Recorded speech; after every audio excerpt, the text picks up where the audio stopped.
Hey, what's going on, man? Hey, uh, finally get to the end of the weekend.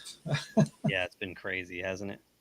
Yeah, just not a lot of sleep, but No, no, it's I got stuff flying at me from every direction. I don't know how we're gonna keep this channel going. I know, and that's really starting to heat up too. I know. So, yeah, I figure we got no plan.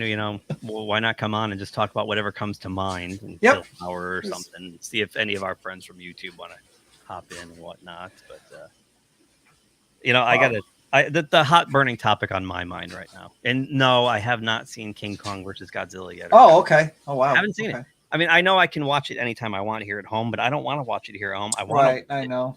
I in know. a theater, And believe it or not, like the last couple days, I look in the morning and I'm like, oh, there's plenty of seats available, but I Right. don't want to pull the trigger and commit to it just in case I have adult responsibilities, right? Yep. I know. Yeah. So by the time I go, oh, I can actually go. Shit. There's like Wow. 4 seats left, and they're way down in the front in the corners, and I'm like, I'm not gonna do that. So it did well, right? I mean, It's in the doing open, really well, it's and doing really well. how are you, Mr. Londell? Hey, Yeah, locally, selling out every show, jeez, that's really good news. Really good.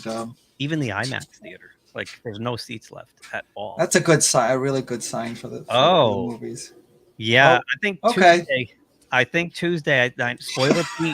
Spoiler Pete wasn't happy either. So I think Really? yeah, I think I mean, I didn't have a lot to go. I mean, to me, it wasn't like a really personal anything. I didn't have a lot to go into it, so it wasn't great or disappointing to me. So, but I'd be yeah, happy. I'd be looking forward to what Pete says, though. yeah. I know he's gonna be upset. I don't think I'll be seeing it before Tuesday. So Oh, okay. I have a feeling I'll be going to see it in LA with Avery on Oh, all right. Thursday. So I mean, if it's gonna get that late, I might as well just wait because I know she Yeah, wants. you might. Yeah, That's right. You're going to see her. Yeah. So yeah, you yeah, might as well. yeah. So, um, well, I'm trying to think. What did I watch?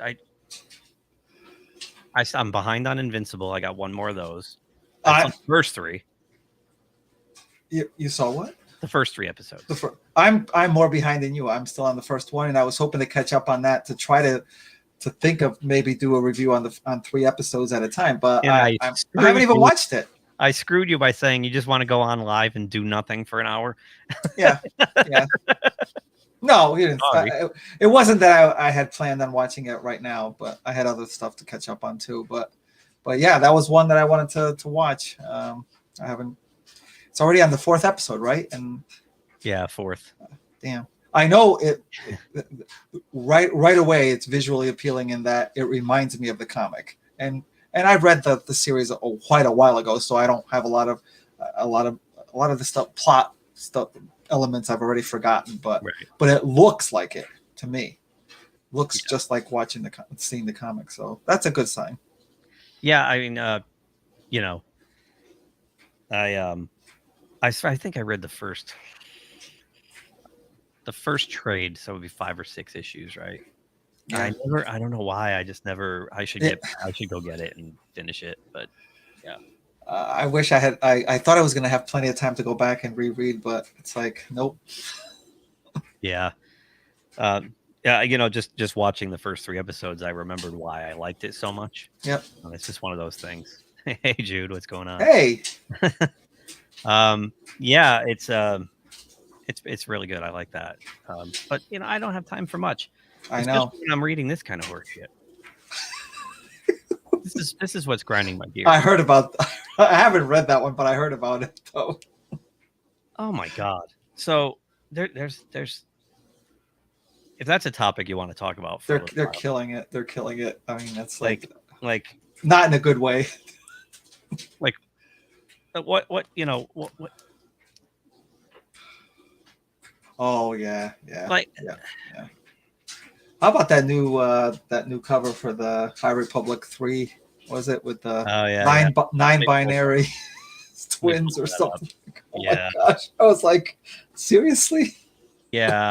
So And I saw some panels online, and there's actually a scene where like there's like a fight, someone's getting injured. It's like, oh, is he okay? It's not he, it's they. Really? You're gonna take the time to say it's not he, it's they? And there's like, is that in here?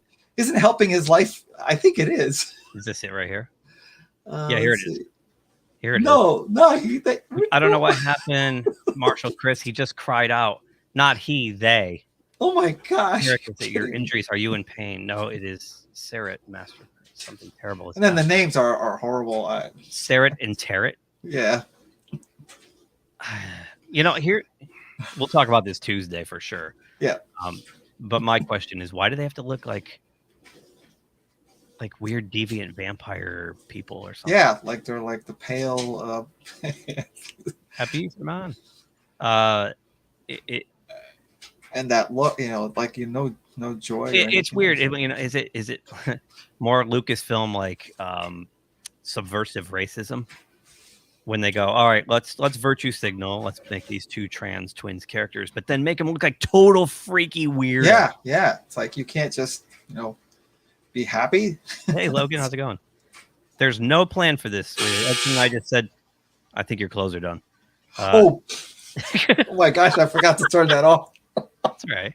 See, there's no plan. This is just talk for an hour. So, yeah, I mean, you got to worry about the state of the big two. So, like in this Spider-Man, he gets this horrible new suit, and they're letting the idea is that there's like a VR, the lenses in the mask are like VR goggles for people on social media, so they can watch everything Spider-Man does. And then they can vote on what action they want him to take. And then they can vote on what webs to use and stuff like that. It's just, wow, that's horrible. It's so obvious to me that Marvel's like, we got to appeal to the millennials. Like, we got to get the younger people into comics. What do they like to do? Oh, they like, Snapchat and TikTok and all this shit. So they're trying to integrate it into the story. And it's just, it's I can't even describe how bad it is. The thing is, they're never going to get them to spend any money on it. It's like, why wouldn't you? That's just it. You're appealing to people who don't go into the store on Wednesday and pick this up. And actually, support the local shops. Right. But to be honest, according to my comic book shop guy, the young kids that are coming in are asking about back issues and they're buying up the back stocks. They're not buying the new stuff. Not surprising. And I keep like when I look at like each month's solicitations or whatever, I right at the end of it, I keep seeing a bunch of like new omnibuses and companion. Like, I think Marvel knows that people, certain population like us, want to be interested in the back, and they're making like new copies of like all the old stuff now. Not trades of like stuff that they just put on, but like from like 20, 30 years ago. New compendiums, new, what do they call, omnibuses, I guess, where they collect like 50 issues or whatever. Yeah, but this is that's bad. That's really bad. Yeah, and it's going to go for what, like probably 10 issues, 12 issues. It's clearly a cash grab. It's just hideous. And this whole idea that the people online are watching and telling Spider-Man what to do, like it's just so derivative and just so it's cringy because I'm reading it and it's like obvious that like the people, I mean, it's written by Nick Spencer, but I mean, he's a younger guy, but it just feels like they don't really understand the audience they're trying to appeal to. Like they're grasping at straws. Yeah. Like, wouldn't it be cool if like Spider-Man's goggles were VR and the audience got to vote on his actions? And like, I don't get it. I know I've told you this before, but it's like my interest in the big two is like almost at zero right now. Well, mine's, and it's a shame too, but it is, and it's it's sad, but that's why I kind of pulled these out and brought them in because how quickly this is fading. I mean, he just came off a run with a Harry Osborn run where he comes back as this like supernatural deity, not a deity, but a supernatural being called Kindred, and he got into Peter's head and he was like, messing with him with the Sin Eater, and it was really good. Okay. You know, it was a really good arc, and then it ends up in this.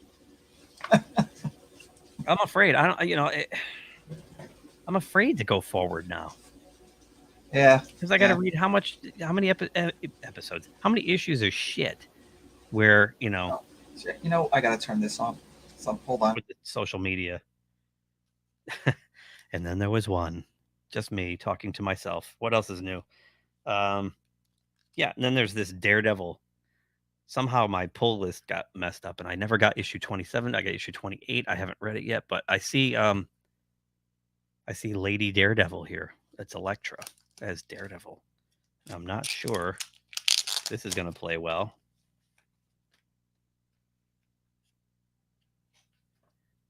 Yeah. Well, definitely, Logan. We're going to get into that for sure. So, yeah, and it's like even, I mean, so far, that hot six. Happy Easter. Hey, I mean, so far, Batman is still, but I don't know how much longer that's going to last. But yeah, well, I was just talking about this when you went to shut off your dryer. Oh, sorry. I haven't read this yet because somehow in my pull list, because this is how bad like the big two have gotten. I don't go to the comic shop every Wednesday like I used to faithfully. Right. I go every 3 or 4 weeks now because like it's kind of a drag. Yep. I get handed like a couple of good books and the rest of it's like turning into dog shit. Crap. And just crap. And in the last issue, 26, Elektra put on this weird Daredevil costume, and now she's on the cover of it. And I don't have 27. I got 28, so I have to get the other one before I read this. But okay, this just looks like more of the same, and it's kind of the same thing. Chip Zdarsky had this great run going where he had Mayor Kingpin, and it was really, really good. And Matt Murdock was like being hunted as a vigilante because they accused him of murder and all this kind of stuff. And but that's not the big one. I think I stopped reading that one, and I was reading Daredevil. I stopped reading it like when he wound up in jail. Yeah, that was like 25. Yep. And then the very next issue was like, oh, here we go. Boy, I had good timing on that one. Yeah, you did. It's like, and I kind of want to like stick both of those books out because those are the only 2 books I really, really like from Marvel or Spider-Man and Daredevil. But if they're going to go that way, if it's sustained, I'm going to be out. How much longer am I going to take this kind of shit? But this one, now ask me why I have this. Yeah, why do you have that? I have this with the yeah, exactly. Oh, right, yeah. I have this because it's Easter colors. No, I have it because Nick Weiser, we were going to do a review of this on Nick Weiser's stream, and it ended up the night we were going to do it ended up the night we did our James Bond stream. Oh, okay. So I have this thing. So I had to read it because I have it. This was fun. So I'm going to put there's a trailer for this book with Vita Ayala, the writer. And it's amazing because she's going like, these are 5 brand new characters. Are they? Are they? Hold the phone. How are they brand? I mean, they're just So you have this one's actually named Cyclops Lass. What? Right here. Cyclops Lass. Lass? Oh, Lass. Girl Cyclops. Yeah. So how is that a brand new character? 5 brand new characters. This one right here. God, I'm getting my backwards. This one's named Cherub. It's a cross between like Colossus and Angel, or like Archangel with like armored. Wow. So I was going to ask you, is that homage to Jedi? I was going to no. Well, it's funny that it worked out that way. I was going to try something new because I saw everybody's coming out with the Yeti and Fat Steve, and I was going to try something new, and it was supposed to also be, and you probably know why this is. It was supposed to characters that we created. It's supposed to be like a way to kick me in the butt to finish this thing. I figure if I see it long enough and people ask me long enough, I figure I have to finish it before I can explain the whole thing to them. And so that's that's going to be my new one. I have to upload the my what do you call it, the background picture still too, but for what is that called, like the when you kind of just go on mute or whatever. Oh, your avatar. Yeah, I have to upload that too, but it's more like a way to just like the more people ask me, the more I'm like, I gotta finish, so I can like really explain it all. Yeah. So basically, it's Edson and I went to high school together, and back then we created an original series called Delta Wing, and there are six main characters. He was the writer. I drew it. Now I can't draw a stick figure anymore, but no, we really weren't prepared to take on such a big. The problem was it was such a big project when we came up with it. Such a big project that I might say that it's up to like about 800 pages and still going, and I got to just finish because it was meant to be like 30. I think it was the whole story was going to take 30 issues, so approximately. And back then it was like 30 pages for each issue. It was going to be like a 900-page saga, and that's why it's taken so long to try to finish it in book form. And I feel terrible because I'm so busy, but I got scripts sitting here, and I still have to finish it, so it's good that you're probably just delaying it. Whichever one becomes number 6, we don't know. That's good. That's kind of. I think that's good that you're picking 6. Yes. Is it? Which as it turns out, it will be, yes, without giving out too much.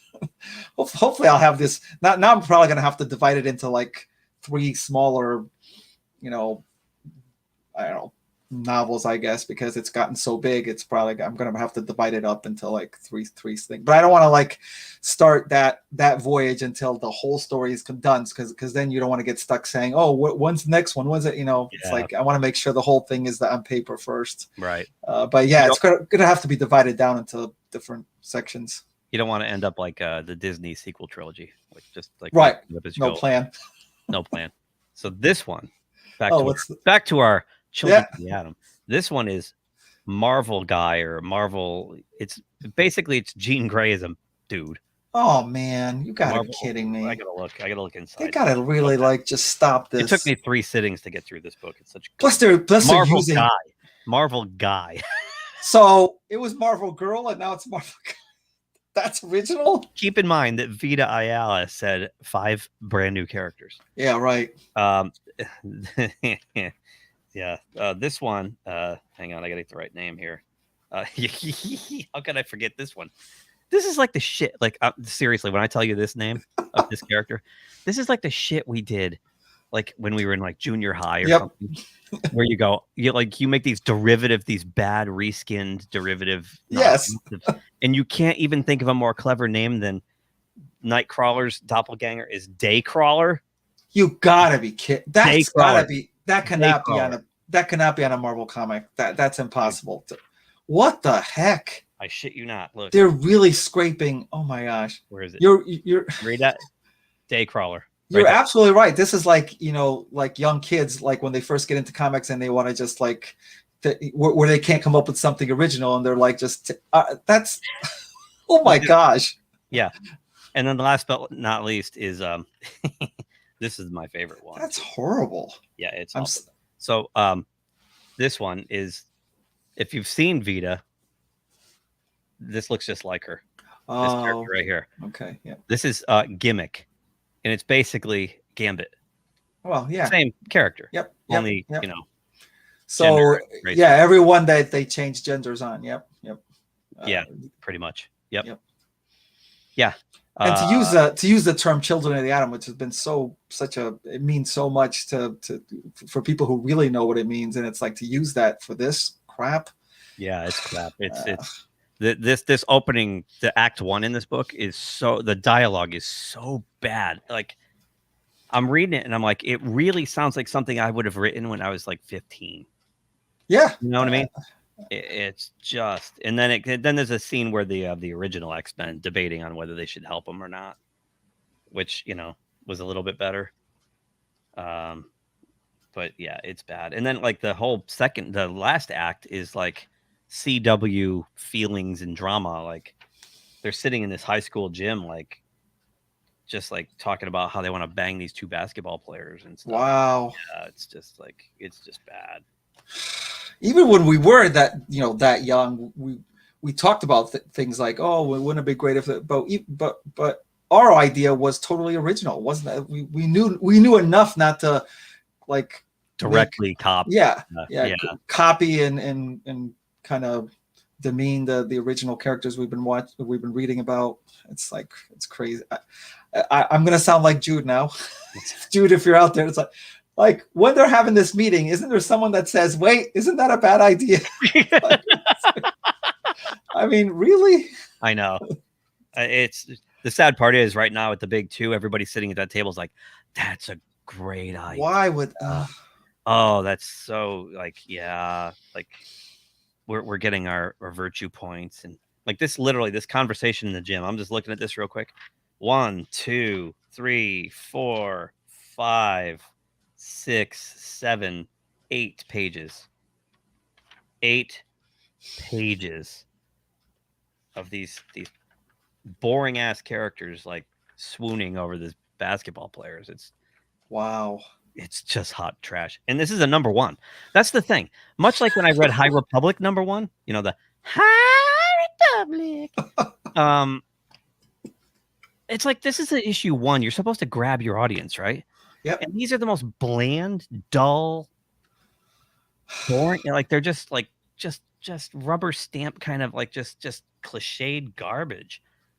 Yeah, I got to the end of that High Republic number 1, and I'm like, why would I want to keep going? Yeah, why would you want? Yeah, there's no. And I felt the same way with this. I just got to the end, and I'm like, yeah, okay, there's $5 down the drain. Yeah, thanks, Nick. I mean, at this, the only good thing about it is the fact that when they had this big X-Men reboot, when was their reboot? Like a year ago with Hickman. And I like a lot of Hickman's independent creator stuff, but now I gotta remember he's probably in a kind of like guideline. He can't go around. That whole thing was like, what is this crap? It's like they have those retreats every year, and they plan the whole thing out. Wow, that was like. And people were coming out, and I'm obviously just other creators like giving it support, and I'm like, really, you're really being honest when you say this? It's like crazy. They have to say. I didn't even like most of the time when they do this, they actually like get me to do like the first arc. I didn't get finished with the first arc. I'm like, nope, I'm done. Yeah, I'm done with this. Well, it was bad before that, Yes, it was, but I was having high hopes that they were getting like this. New creative team. I like some of the stuff that Hickman has done in the past, but it's like, I'm sorry, I just can't. And I'm like, I was one of the biggest X-Men supporter. I mean, you'd have to be pretty bad for me not to read the X-Men. That's true. It was. That's true. You're like the biggest X-Men fan. I personally, I really tried, but I just couldn't. It's a sad state of affairs. And when Marvel got rid of Axel Alonso, I thought they turned the corner. Yep. And CB Cebulski, it seemed like they were going in the right direction, but I don't know. This it's like a triple whammy here. Like lately, it's just like, and then you got. We'll talk about this. I don't want to give away a lot of our Tuesday night plans, but now you've got that DC March Madness thing going on. Yeah, I was gonna say. Speaking of voting. It's like they got that March Madness thing that they want you to vote on which ones to do. That's so stupid. And Justice League Queer, like really? Yeah, that's one of the ones. Okay. Meanwhile, this is on its third printing. So this first printing sold 650,000 copies. Yep. Second printing sold over 100,000 copies, and they're limiting the third printing to 10,000. Which amazing that you can sit there and go, yeah, we're only printing 10,000 because screw you all, right? Because if you want it, you're going to pay for it. And I should get a third printing just because it's more rare. No, it will be. It's got like a foil cover. It's like it's going to be worth some money, but yeah, it's because it just shows the difference. I mean, just look at just put them side by side, like. I know you can't even. It leaves me speechless. It's befuddling, and it's just are the big two just allergic to making money? Are they allergic to profit? Yeah, they must be. I mean, what is it? How are they like so caged by this force that they can't like use any creativity anymore? It's got to be Why did I leave like these two weirdos on the screen the whole time? I just I boomered out, man. It's like, wow, it's a long day. yeah. That's that. Now, when you're talking about 650,000, that's like the actual comic. The I guess they call them floppies now or whatever. Add that on to all the trades that they already pre-sold on the Kickstarter campaign. Paid what, $1.7 million? Yeah, almost 2 million. Yeah, yeah, almost $2 million. Yeah, and then you got EVS with Cyberfrog just crushing it. Yep. In fact, I'm gonna look him up real quick. Let's see what he did on that. But it just like I said, and this, we've been approached to do like a preview show with our local comic store. Yep. And I thought, when he asked us that like last year, yeah, it's a great idea. And last year there were some bad books, but now I can't. How can I do that?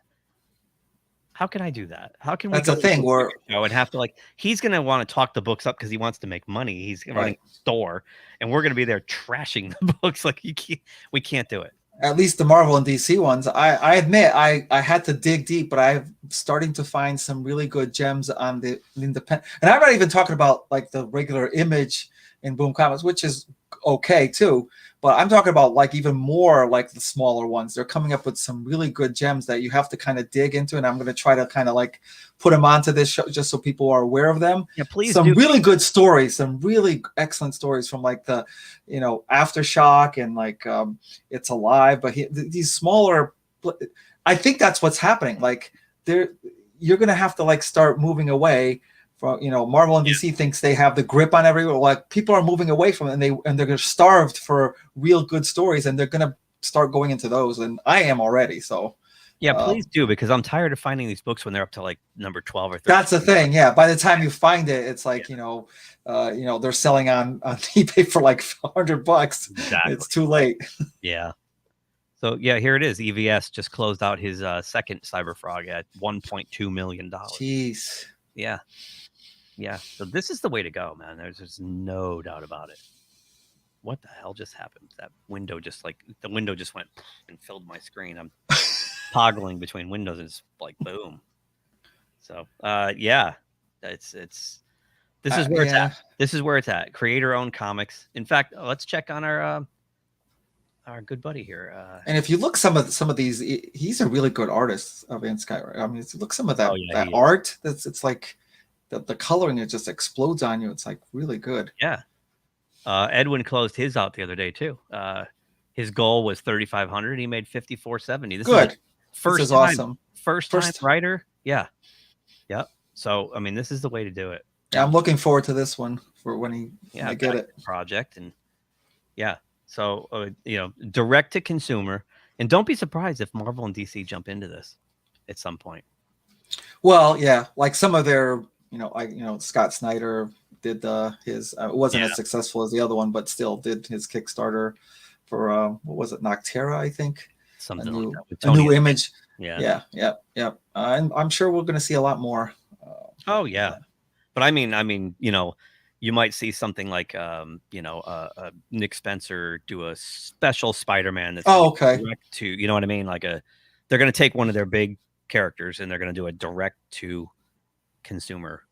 They're going to try it. I have a feeling they're going to try it. They are, but if they're not careful, if they proceed it with a bunch of crap like this, it's going to be hard to get people to be interested in it. If people are like thinking, oh, well, I'm just going to get more of what I just saw. Why would I, buy into that? So they've got to be careful, not to push away people. I agree. Logan makes a great point here too. We never talk colorists enough. Because especially in this day and age, the color, Photoshop and digital, they can really pop these books. I mean, a good colorist makes all the difference in the world, I think, in a lot of these books.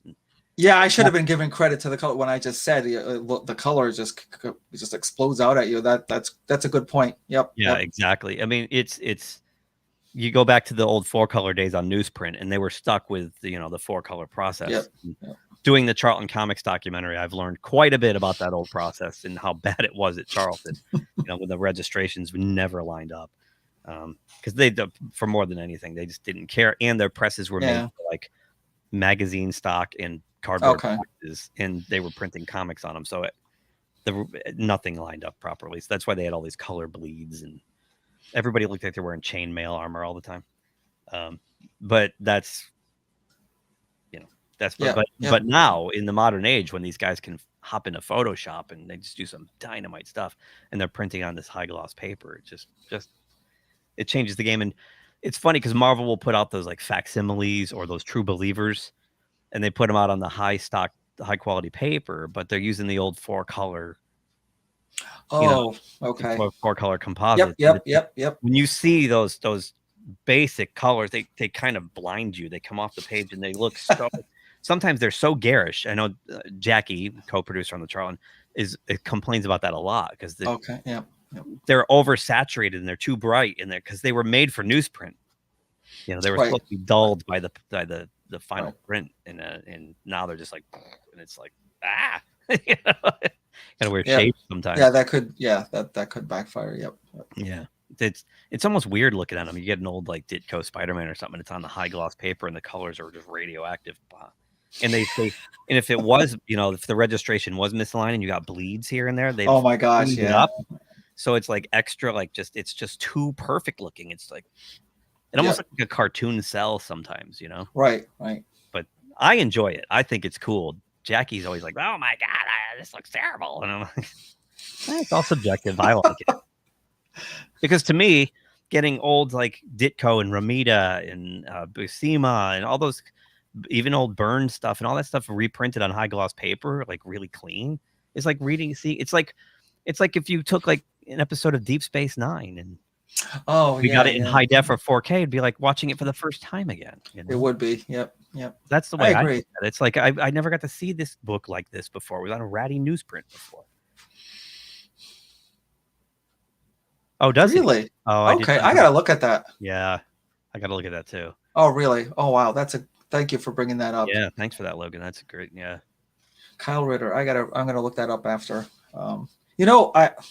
Maybe not on. We might be too filled up on Tuesday, but if we're not, I'd like to take some time to maybe like introduce people to like maybe like 4 or 5 independent comics that I found that are really good stories. Yeah, just to let people know. Or we'll just do another one of these. Or one of these. Yeah, it doesn't have to be on Tuesday.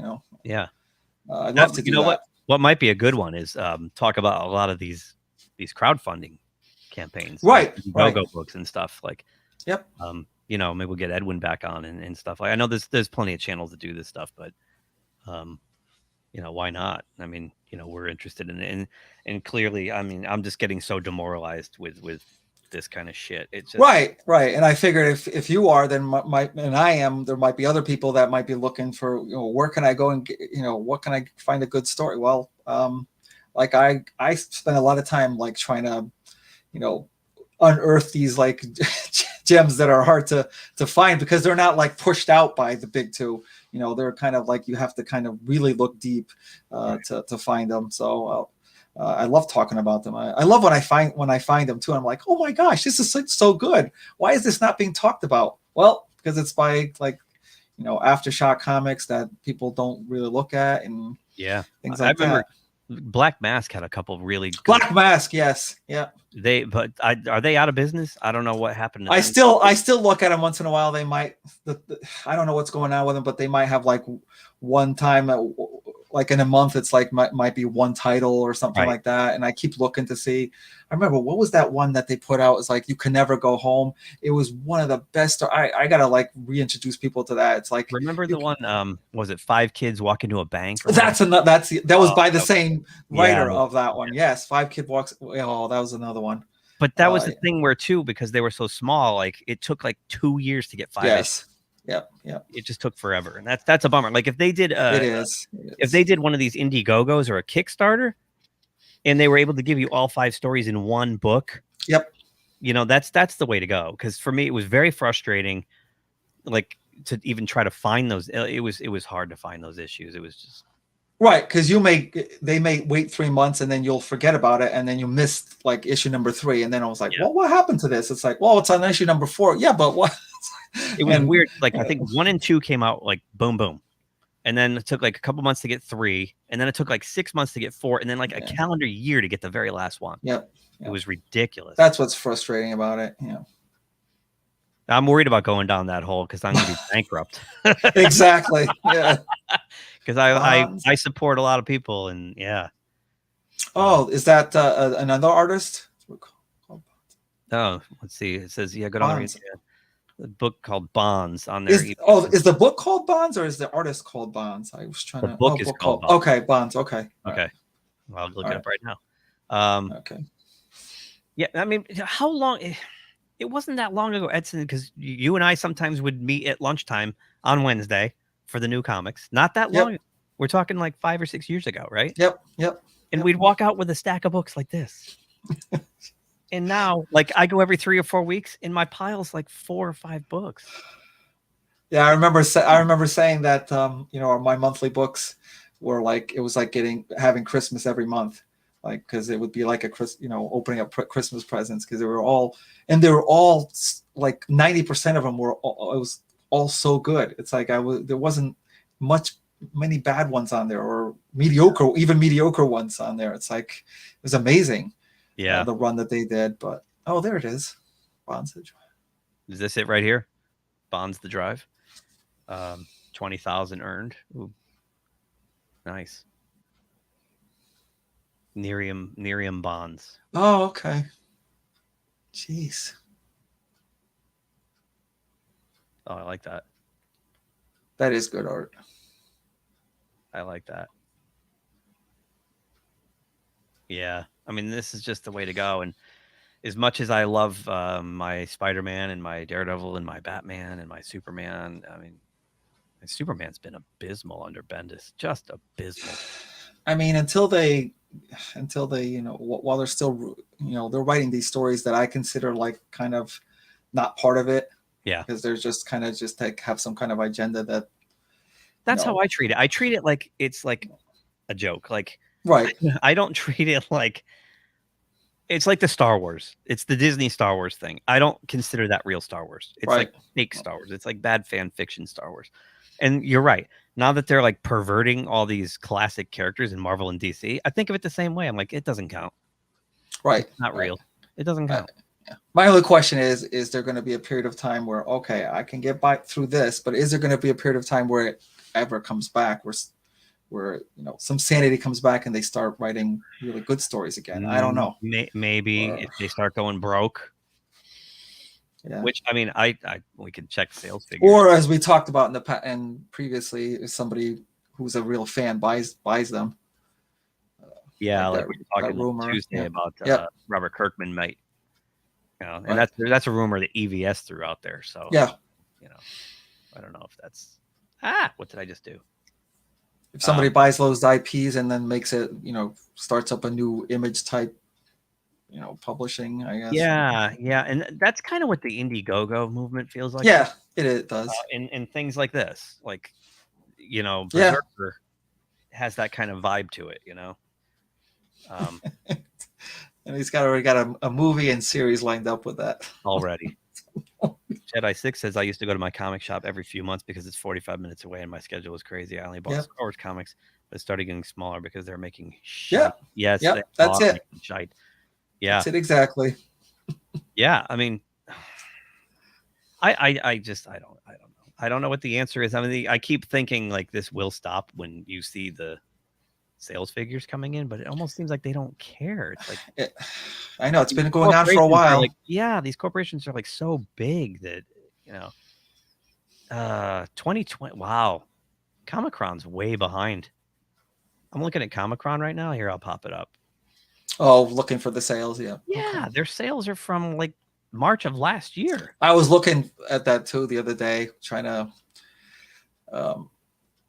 look for when I was doing the review for Berserker 1, I was trying to compare, when was the last comic that made like even close to that. I think it was Star Wars #1, like the Marvel, when Marvel got it back.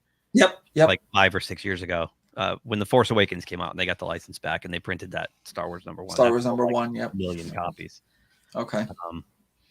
But yeah, and I know I mentioned Three Jokers kind of did really well, but even that didn't go up. It was like 300,000 or something. Well, 300,000 for DC. They should be throwing like a giant party for that. Oh no, it was great. I mean, it was I mean, almost every beyond the trinity of Batman, Wonder Woman, Superman. Every book beyond that trinity struggles to sell 10,000 copies a month. Yep. How could they? I don't know. I don't know if there's any other sites. I just Googled for any other sites that have like sales numbers. I don't know where you could get them from. Yeah, I haven't. I knew Comic-Con was like the one to go to, but here's one: Comics Beat sales charts. See if this works. Because how could you not have numbers since last March? Well, given the state of we've been talking about, maybe they don't want to have the numbers. Yeah. Remember when I was a kid, comic shops actually did not sell new books. All the books were back issues, and there was a stigma to people who went to comic shops. Yeah, it's probably around the time I was working in one, in the 80s, I'm guessing. I remember that because when I first started buying comics, they weren't, or maybe there weren't comic shops were within biking distance, but I was finding new comics in like these variety stores where they had the rack in the middle somewhere, where you just go buy snacks or whatever, and they kind of had one of those rotator rack that had like a spinning rack, and that's where I wouldn't actually go to an actual comic shop to buy new ones. It was those stores. Yep. I used to go to Boylan's Market. I'd walk down to the corner. Oh, that's Jason Zandri, Boylan's Market. Yeah, they had the spinner rack, and they had some comics on the magazine shelf because they had. Right. Yeah. And the direct market. Yeah. So we're around the same age. The direct market changed everything. And remember when I worked at Collector's Castle. Remember? Yep. And before Collector's Castle, he was selling them out of a flea market. Yep. Stan. I met Stan, and then he hired me at the flea market. That's right. And there was that other guy, Norm. Hey, go tell Norm. Go get that from Norm. And then Stan opened the store, and we moved into the store. So that was actually the first actual comic store that we had around here. 1950s. Wow. Bringing the Venom on a holiday. Wow. Speaking of Venom, according to this link, there's sales charts in here somewhere. Not 1950. Oh. Wait, I don't see sales numbers. Yeah. Oh, it just has them ranked like top 10. I want actual numbers. I want numbers. Yeah, what does that mean exactly? Top 10. Shipped. Wow. Nothing. I'm gonna have to do some digging, but I'm very, very curious. I want to know what these books are selling right now because they can't be.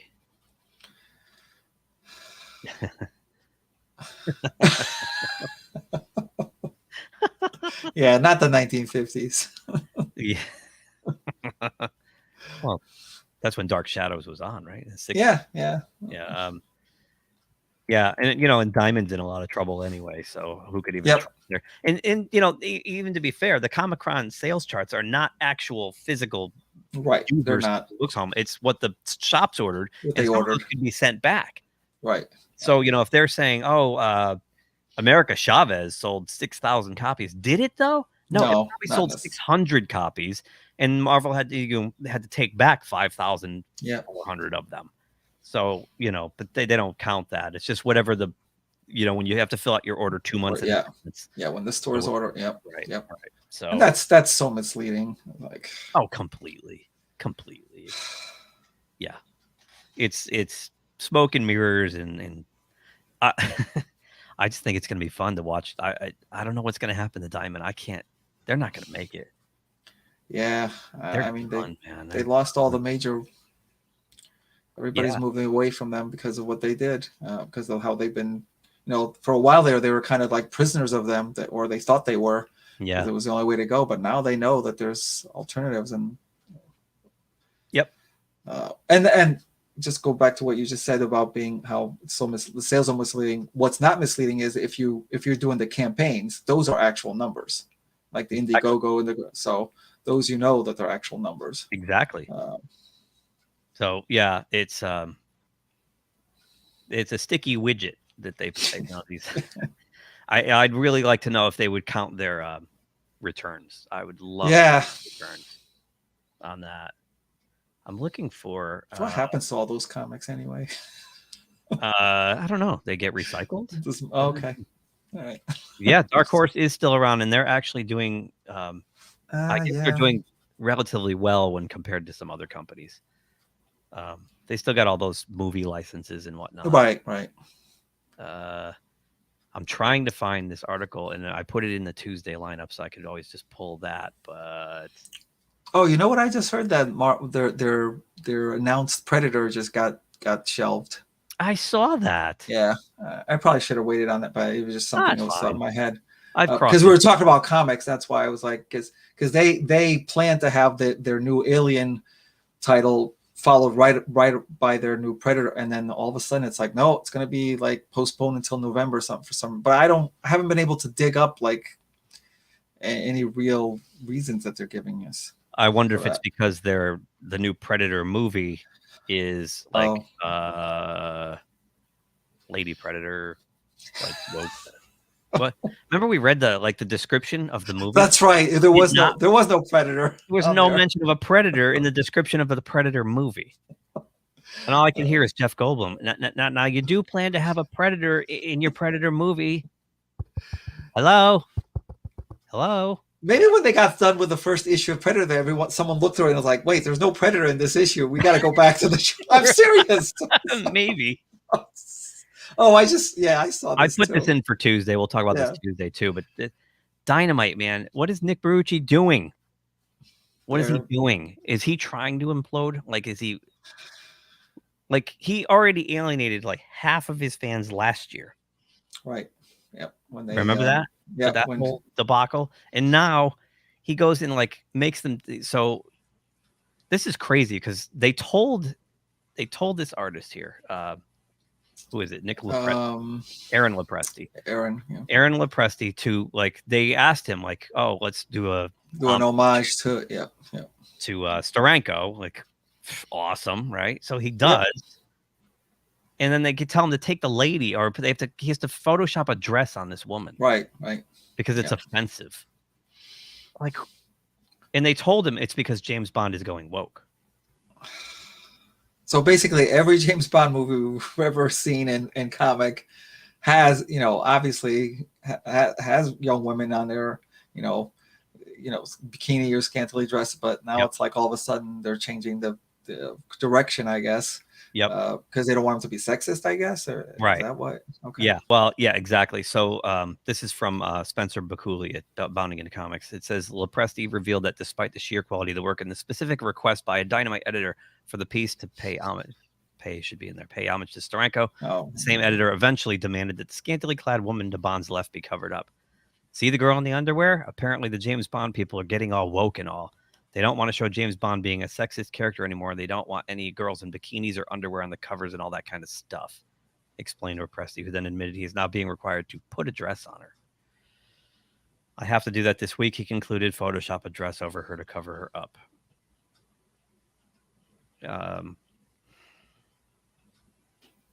I expect the last James Bond movie to suck. And we're going to have to review it twice. You're right. We are. First when it comes out, and then a year later. We are.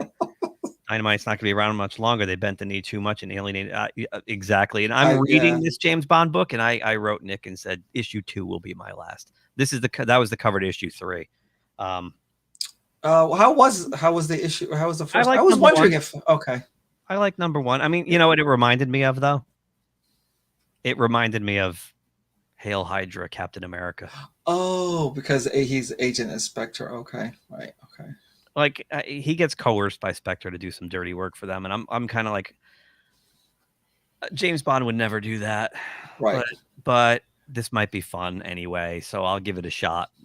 But like, so I'm not truly invested in it. So if they're gonna pull this game, I don't care anymore. Like, the story's not good enough to get past this move for me. I mean, my original thought was that he's, playing double agent, doing that so they could, but obviously it's not. You know, apparently being attracted to the opposite sex makes you sexist. Yeah, right. That's a good point. Yeah, just because you're you can't. He has taste in exotic women, and that makes him a bad guy. Can't be heterosexual anymore. Right. And apparently, the exotic women have the same attraction to him. Let's not forget that. Yeah, two to tango. Yeah, well, yeah. You never see. Yeah, right. I mean, I get like some of the stuff out of his mouth back in the 60s and 70s. Clearly, I mean, very dated, even in the 80s movies, but yeah, clearly very dated. You know, that's why when they rebooted it with Pierce Brosnan, they have the first thing Judi Dench says is, you're a relic. You're a dinosaur from the Cold War era, and you're misogynist and all. Like, kind of lays it out that we know the old movies have not aged properly. We get it, but we're past that now. But to make him go all like woke and stuff, like, come on. I mean, how is that any worse than Ursula Andress, that cover? Right. That's exactly what it is. Yeah. I mean, God, 20 years ago, they had Halle Berry pop up and do the same thing, come out of the water. Like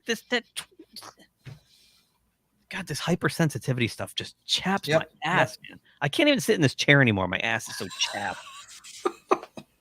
Because everybody's offended at everything. And it's just the idea that these creators and these corporations, instead of just saying, then turn the channel or don't read the book or move on, like, this isn't for you then, they just go, oh, okay, how can we fix it for you? Please don't be upset with us. We'll fix it for you. Yeah, well, they can't cater to every single person.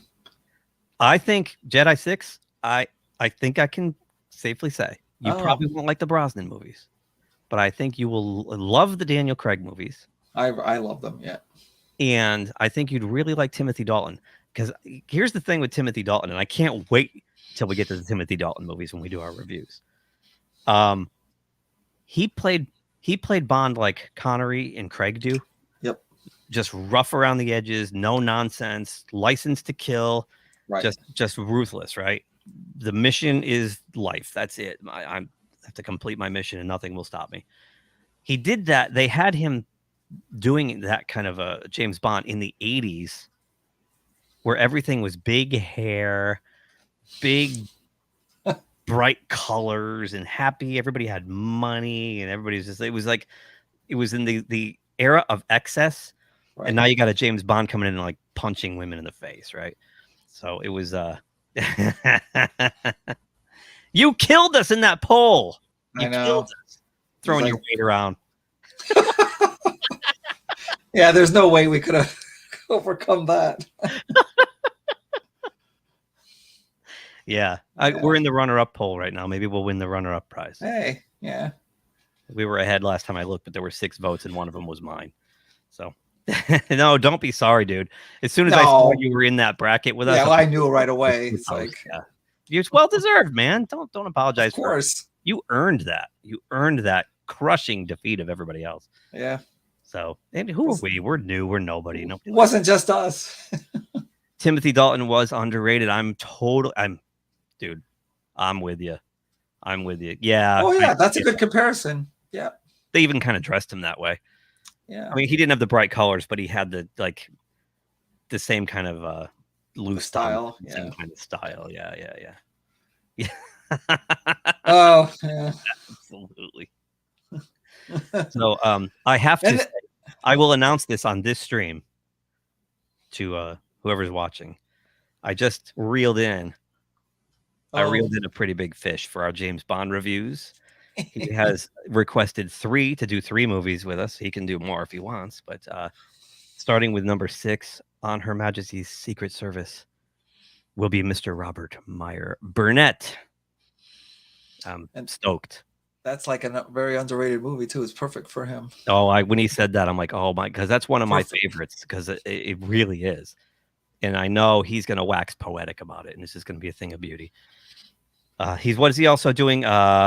He's doing The Spy Who Loved Me with us, and GoldenEye. Is it GoldenEye? GoldenEye, the only good Pierce Brosnan. Does it really? What fan base? It works for Fat Steven. Look I how know. popular he is. Yeah, exactly. He really is popular. Maybe we just need to eat more. I don't know. Yeah. Yeah, R&B. And so now we have him. Mark Altman's coming back for a couple more. Yeah, and he was great. He was great when he was not feeling that good.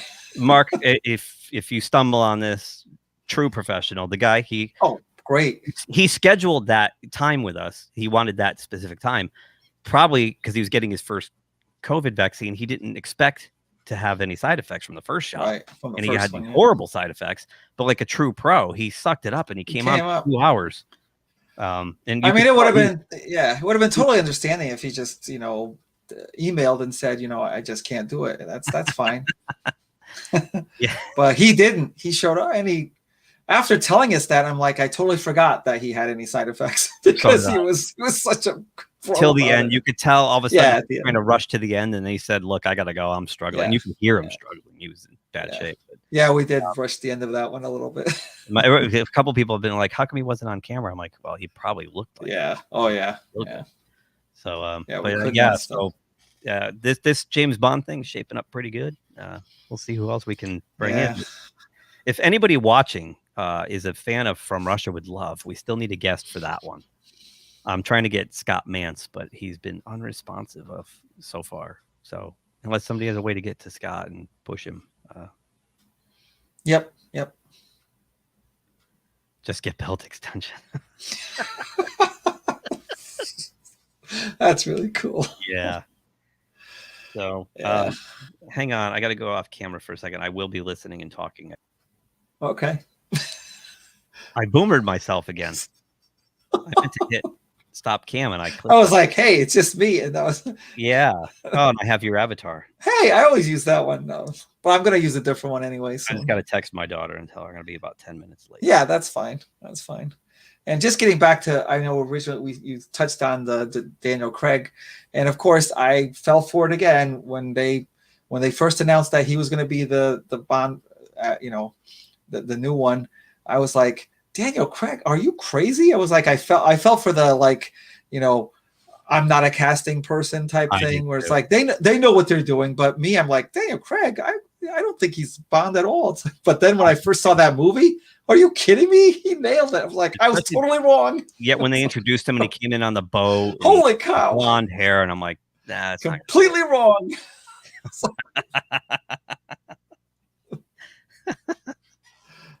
Yeah, no, I wasn't gonna see Casino Royale. Right, because I thought it was just such a big mistake.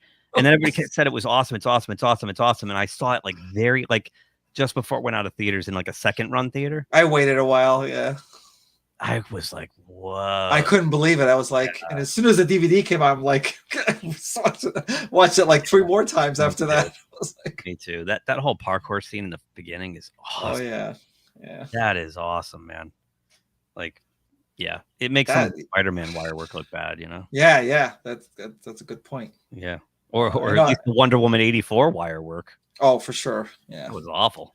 And I know there's some of his haven't been popular, like especially the second one. I actually was okay with the second one, and they've been they were better as you go along. I think the second one's probably considered the weakest one, probably. I guess Solace for me felt like missing a half an hour. It was. It trucks along. The pacing is so fast. And like you get to the end and like it all makes sense. It's not like it's just a movie and none of it makes sense. It just feels rushed. Like the movie doesn't breathe anywhere. I'm like, I could have slowed down a little bit and taken like there's a point where, and I forgot where they were previous, but they end up suddenly they're like on the other side of the world in that desert compound and like like that. Like there was nothing. It just seemed like it felt more like a Jason Bourne movie. I mean, a lot of the new ones do feel more of that in that style, but that one really felt that way. Like right from the opening scene with that car chase, the car chase was shot and cut different than most Bond movies were. So, but then Skyfall. Oh my God, the Skyfall's oh my gosh, yeah, I loved it. I mean, for a 50th birthday present, can't get much better than that. And then Spectre was kind of a letdown coming off of that, and you had the same creative team come back. Yeah. Mendez come back and everything, and why did they make Blofeld his brother? Like that was weird. That was not good. What? That was kind of dumb. Like kind of felt like Star Wars, and like no, I am your brother. No, Yeah, it did feel like that. or it felt like Austin Powers. They made Dr. Evil Right. in Austin Brothers. It's like, Yep. what? And now of course, I was excited about this one, and now I'm getting more and more depressed as I hear more and more about what this next one's going to be. Unfortunately, did you hear? I just heard today on Culture Casino stream that they're ordering up reshoots again. Yeah. Wow. Yeah, and Culture's told me he's got the script and it's hot trash. He said he does. Oh gosh, yeah, said it's bad. It's really bad. I mean, I'm not surprised. I guess Daniel Craig didn't want to do it. This is their fault, because Daniel Craig, after the last one, said, I don't want to do this anymore. These take 3 years to shoot. I want to do other things. I get the shit beat out of me doing them. Like physically hurt. It's like, I don't want to do this anymore. Well, let me out. They should have just found somebody right there and then. And they bullied him and made him come back, and he said okay, and then he came back on his terms, and I think he like purposely sabotaged the last movie. I do. Well, it was his idea to bring in, oh God, what's her name? I want to say Amanda Waller, but that's a fake character. It's the one who did the Phoebe. Phoebe did she did the annoying robot on the Solo movie. Yeah, I can't remember her name. Yeah, Mads Mikkelsen was. Oh man, he was a great villain. He's got the instant creepy face. How could you not make it? Yeah, I can't. Waller-Bridge, Phoebe Waller-Bridge, or Amanda, whatever her name is, to come in and punch up the script and make it all like James is in touch with his feminine side. It's we've seen that before. On Her Majesty's Secret Service, he falls head over heels in love. Yep. Gets married, and then she dies. There's not a good spoiler alert. You've only had 56 years to watch it. Yep. She's dead. And then in Roger Moore, in For Your Eyes Only, he goes and visits the grave. And in Spy Who Loved Me, Barbara Bach starts teasing him about her, and he goes, "That's enough." Like he cuts her off. He gets really like emotional and protective. He's like, you don't talk about my dead wife. Right. So like they've humanized him before, and then again in Casino Royale, he falls in love. That was and gets betrayed. You're right. That's like the one he did. Yeah, that's already been done. Yeah. So this whole idea that like James Bond's been like this just hard ass womanizing piece of crap is not necessarily the truth. It's people who don't take the time to really invest in the lore, the whole lore of James Bond. They look at what's on the surface. Yeah, the cliched. They see a little clips. Yeah. They assume that's all he is. Yeah, right. Of course, he goes around the world seducing women left and right. But that's the whole idea of male escapism. These movies are kind of for us, for heterosexual men. Right. We all want to be Bond, and all the women want to be with Bond. Right. That's the whole idea behind the whole premise. So now you want to make him a guy that we don't want to be. Yeah. Like, can't we just have one thing? Can't we just apparently they got to take down everything. Just leave James Bond alone. It's funny because Paul Harriet, our friend Paul Harriet, was telling me back like 2004. I remember when I had my office, he was sitting in my office telling me in like 2004, 2005, he was calling. He said, PC is getting out of control. And he was labeling it as the homogenization of James Bond. That's what he was calling it back then. And he said, watch out, man. In the next 10 to 20 years, it's going to eat us alive. Wow. Back then. And I used to go, you're crazy. Crazy Paul. No. Oh, he was right. Definitely. He was right. Yeah, I think that's an excellent point. A lot. That's a big part of it to excellent point. To keep from falling emotionally in with them. Yeah. And I think some of the misconception of the Bond series is that it's not like they think like they present themselves as independent stories, right? That there's really not any continuity, but there's very slight continuity. There is. Yeah. And I know they've messed with the timelines enough. Like now, like he's like over the hill and all this kind of stuff, and Yep. But I think like those little, that's a good point that Logan made. It's like the the idea that he had fallen in love, and the one woman that like got to him was murdered in his lap by his arch nemesis, by Blofeld of all people, right? Yep. That'll leave some scars, yeah, and it would put up walls, and you know, yeah. There's also an aspect of like doing everything he can to, as you said before, to accomplish the mission, and a lot of times, sometimes that means you want to get information from somebody that, and you of course distract them by, you know, some kind of affair or whatever. Like that was in Casino Royale, where he kind of like seduced that woman, or that's before he met Vesper Lynn. Like he seduced that woman who was the wife of the guy that he wanted to get the information from. Right. And it was to get to him as well. And so he, sometimes that could be as a way to just like accomplish his mission as well. So which is like a typical, you know, undercover operative, or not even undercover, but someone who's on a mission. Playing these people, you're making them do your work for you. They're basically, you know, what we call them, like useful idiots, right? Yeah. Cultivating contacts and things like that. Yeah. Right. Sure. And they're trying to do that to him too. Right. They are. A lot of these women turn out to be duplicitous, right? Yep. You know, whether he catches on right away or not, they're like, we just did Dr. No. And it starts right there with, what was her name? The secretary, Mrs.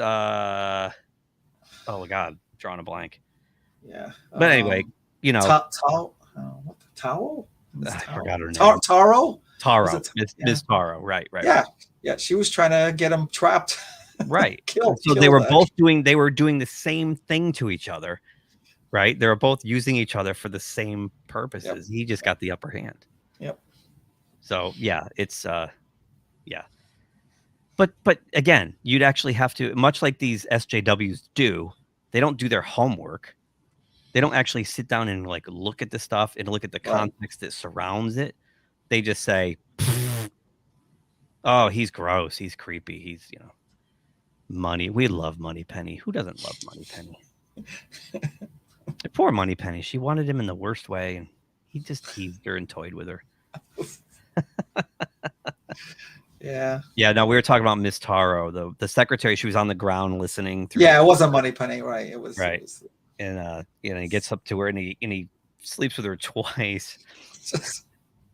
Sleeps with her once, and then when he finds out, he calls for the car to come take her away, and it's going to be a while, so he has his way with her again.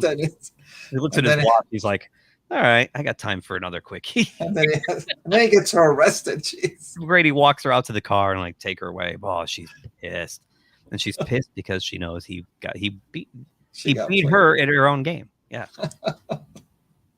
Because it goes back to when he first arrives there and he knocks on the door and she opens the door and she's like, "How are you not dead?" I was waiting for that Kirk to Spock line. "Aren't you dead? Aren't you dead?" That's a good one. Yeah. So. Oh, wow. Yeah.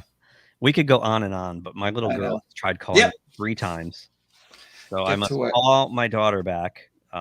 Thank you to everybody who jumped in on the chat. Let me go back here and this was fun. Acknowledge everyone. This was fun. Thank you, Fat Steven. Jedi 6, of course. Dark Shadow Logan. Thanks for all the input, Mr. Londell. Who else is in here? Does this cuts off at some point? I can't go all the way back. Judah Buddha, of course. Oh yeah. Who else is in here? Angelus Draven. Explorer of the Multiverse. Oh. Are you there? My mixer just. Oh yeah, yeah. The plug keeps falling out of my mixer. I gotta do something about that. Yeah, I think that's everybody. If I missed someone, I apologize. But thank you for watching. We'll see everybody Tuesday night. We got a lot of these topics to cover and then some. So who knows what's going to happen between today and. Yeah. Tuesday. All right. Good. Well, I like that this was focused more early on in the comic books, which is not a lot that we cover on Tuesdays anyway. So that was good. Hey, why not? I saw on Twitter like Nina bagged her stream and like everybody was bagging their streams. The Doomcock bagged his stream, and I'm like, okay, bagging their streams tonight. Why don't we try one? Let's go one. Let's do one. We're the only game in town, all right? So. Yep. Today. So I'm gonna go back. Are all the chats still? Yeah, all the chat. I gotta go back and read some of that. Get the names of checking people out on Indiegogo and everything because I didn't write it down. But yeah, cool. All right, man. Yep. All right. Thank you to everyone. We will see you guys on Tuesday night, 8 o'clock Eastern. Until then, happy Easter, what's left of it. Happy Easter. Bye. If you like this video, please subscribe to the channel. If you subscribe, make sure you click the little bell icon to be notified anytime someone from our show drops new content here. Thanks for watching, and we'll talk to you soon. Say, kids, what time is that?